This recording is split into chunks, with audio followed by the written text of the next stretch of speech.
What's up, y'all? If you're looking for that JD and Currency for motivational use only, the link is in the description below. This is just my review. You don't have to watch this, but since you're on here, you might as well check it out. Let's get straight into it. Anybody who knows my reviews, what I do is I basically tell my favorite tracks, give a little breakdown, nothing too serious, and then I critique it at the end. With that being said, I'm gonna do it a little different though. For one, the name for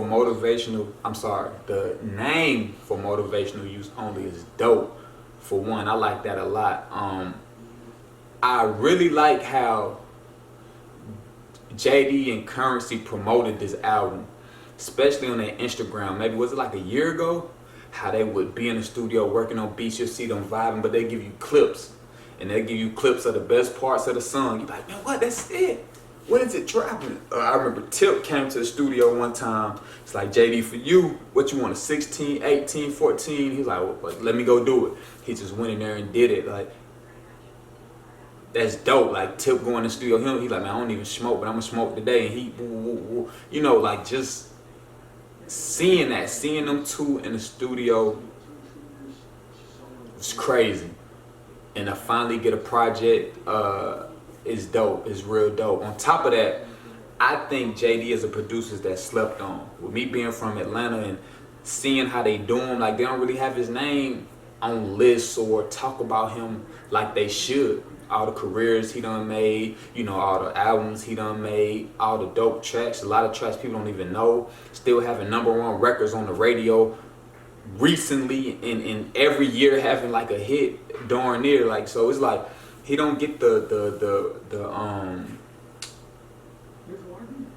praise or the respect I think that he should get.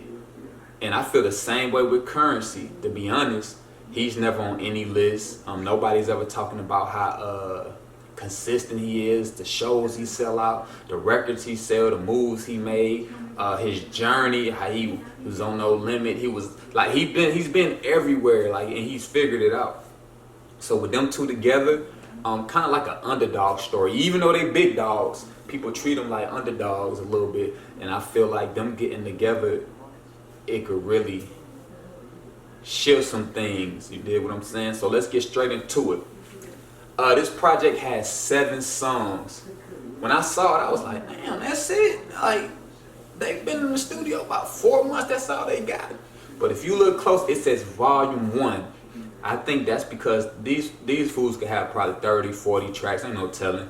But due to them samples, I guarantee, you know, 1 is probably going to be a pretty penny. And 2, a lot of stuff probably didn't get cleared and did get cleared. So they're probably breaking it down like, all right, let's, you know, it's like a QP, man. Let's bag this up, yeah. Get to him here, yeah. Come back around here, yeah. I know what's going on. Y'all ain't. I see it. I see the play. I see the play. You hear me? So boom. So let's get straight into it. But them two coming together is just dope, man. I like. I'm sorry. I know I'm talking, but I really like these guys.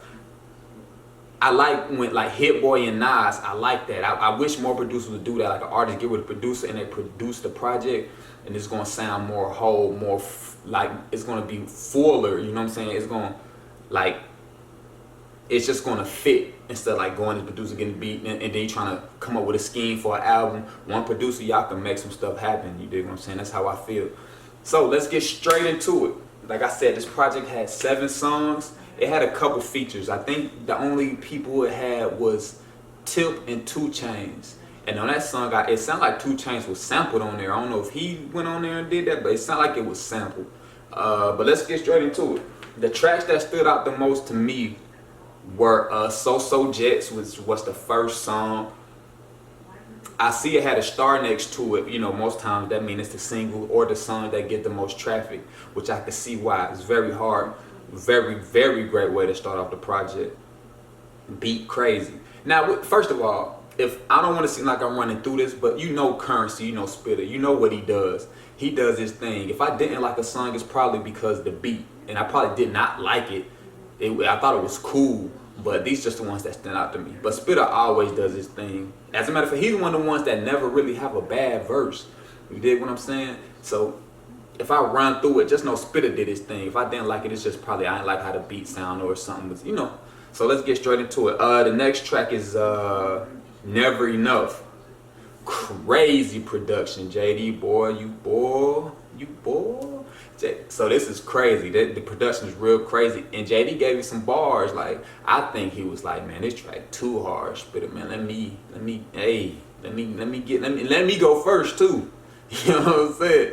And then when Spitter went, you know, the beat switch up's crazy. Very, very dope song.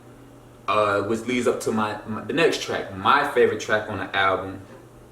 Off the Lot featuring 2 Chainz. Crazy. That's one of my favorite samples anyway. Like I said, sample was crazy, and Spitter was in his bag. But Spitter was, as a matter of fact, I thought, cause this sample and this beat, it sounds like Spitter. You know what I'm saying? Like if somebody said, "Hey man, give me something to describe what Spitter song sound like," I would give him like this song, like this type of samples he would write to, and it's just his pocket.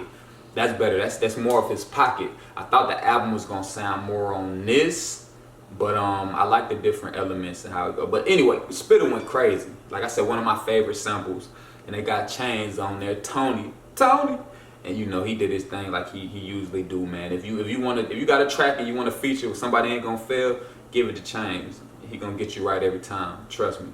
And when I was at what's that, Legends of the Streets tour down here, I should have vlogged that.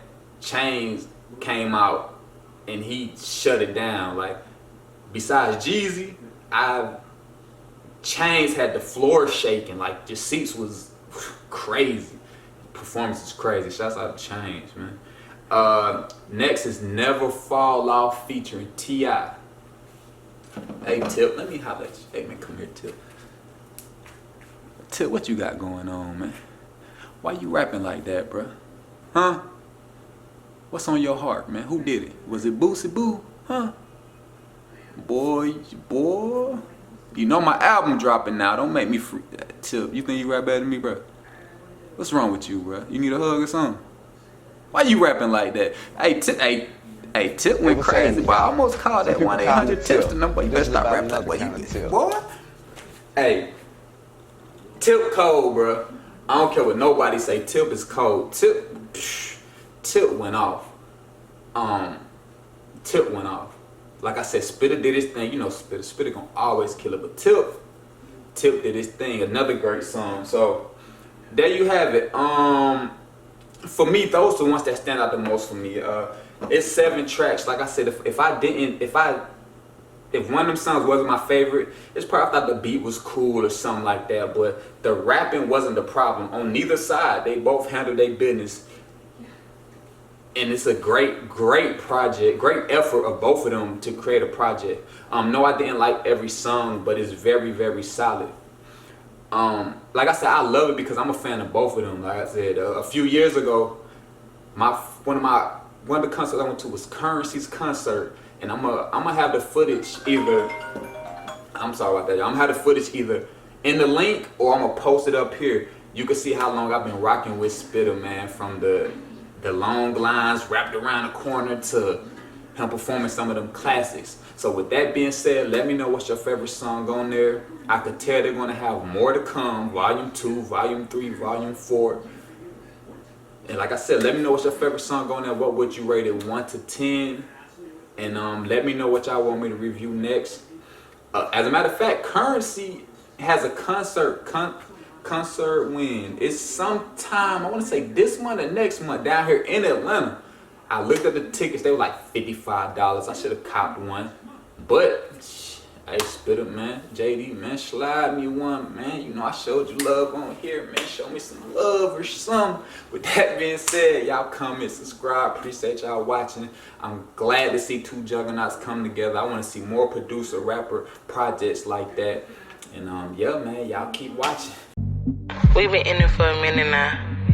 Probably like 5 to 3 years. Even on my worst days, my rainy days, you always get the best advice.